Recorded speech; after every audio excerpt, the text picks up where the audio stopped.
As the leader of this, he says these young guys are going to step up. When people were asking him about all the doubts about the young receivers and the rookie left tackle, he said, quote, "But y'all hadn't seen me as a rookie either. I love it.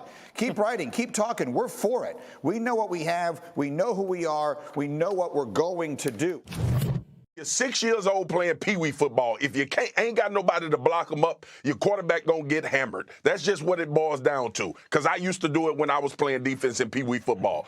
I understand where Dak is coming from, but these unknowns makes me nervous. Losing Tyron Smith. I had Tyron Smith, the second most important player on the Dallas Cowboys football team. Not because he hasn't missed time. We know he's missed time. Continuity, a veteran presence on that offensive line. And I know Zach Martin is there. But somebody going to be playing left tackle that ain't played a lot of it.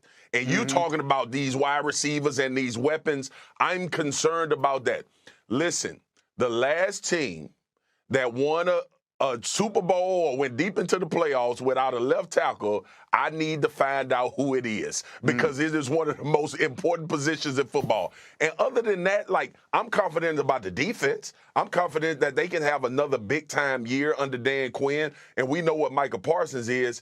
But if Dak is telling us, just wait, y'all ain't know me as a rookie, please, Lord, let it be the case. I just don't see it right now. You know, but he's the guy. And Dominique, I told you earlier, we had Tad, Dak's brother, in the mentions earlier this week because there are so many questions about their team. I think the answers are all Dakota Rain Prescott. I think that's what it's all about. It's about him taking the next step. He has proven himself to be a very good NFL quarterback. If he becomes a great one, that's the Cowboys' key to success this year. Dominique. I mean, I agree, I guess, but I feel like we're creating an unfair expectation because as Marcus just said, there aren't quarterbacks or teams that succeed without offensive lines. And next most important thing to a good quarterback is receivers that get open. And he doesn't have as many and catch the ball consistently. He doesn't have as many of those as you would like. So while we create these fictions around these other quarterbacks, like Tom Brady with the Patriots, when they didn't have the weapons that he needed, he wasn't good. Then he went down to Tampa. He's awesome. The same thing happened with Matt Stafford. It happens for all of them. So we are creating this expectation that Dak Prescott is, if they don't perform this year, he hasn't elevated to great. Find me a great quarterback that don't have a great offensive line. Last 2 years, we saw Aaron Rodgers win MVP. Offensive line best in the league. Let me push back a little That's what got me nervous is Dak is saying that. Hold on 1 second. Let me push back a little bit on this thought, okay? I keep having people on this show telling me Aaron Rodgers is still going to have a monster year, even though they lost Devontae Adams and they don't have a single receiver on that roster that anyone's ever heard of. I have people telling me Tom Brady will overcome all these losses on the offensive line. Now, I understand Dak, those are 2 of 2. Those are the two of the greatest of all time. But Dak, the great quarterbacks sometimes elevate that stuff, Neek, no?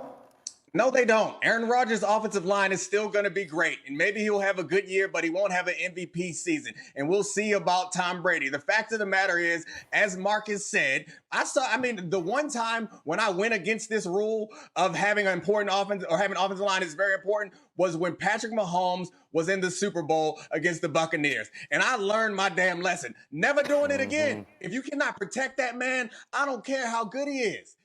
They're not going to perform as well as you expect them to. And it's for everybody. And we're creating this expectation around Dak that somehow he can't transcend the talent around him. Nobody in the league can. Lamar Jackson may be the only player because of his unique style that makes the team around him enough or makes them so much better because what he does is so unique. But no quarterback in this league can overcome a bad offensive line and a depleted receiving corps. It just don't happen. So if Dak does it, he's going to be the first to do it and give him the MVP.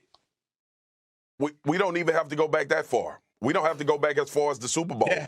Do we not remember what the San Francisco 49ers did in the NFC Championship last year? Or in the second round of the playoffs against the Green Bay Packers? That was an offensive line issue. That was a not being able to block those guys issue. Listen, I love the confidence, but guess what? All 32 of these damn teams got confidence. Even the Jacksonville Jaguars think they could win their division. And everybody else, I am going to wait and see. I ain't bullish on it because I don't know what your offensive line is. Thank you for watching ESPN on